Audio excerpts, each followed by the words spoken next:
Hi everyone. In today's tutorial, we will show you how to speed up your Bigcommerce website.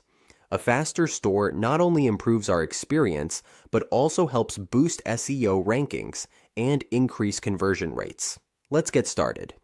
The first thing we do to improve our Bigcommerce store is optimize our images. Now, we go to Products and All Products. Then, click Edit All Product. Next, click this product and optimize all products to minimize their sizes. We can edit the size of the products here before uploading them.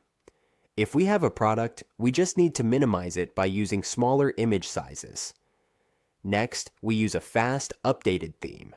To do this, we choose simple themes with fewer decorations and add-ons. Simple but elegant themes are usually best.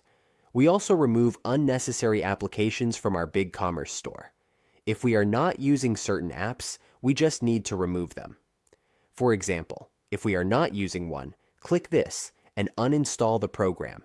Another important thing is to minimize custom codes. Since we are not using code in this example, we cannot show the codes directly. However, all we need to do is go to our web doc and minimize the codes. We can also additionally improve our SEO and performance with Google Page Insights. Just go to Google Page Insights and enter our URL. By optimizing images, apps, and theme settings, we can create a faster, smoother shopping experience for our customers.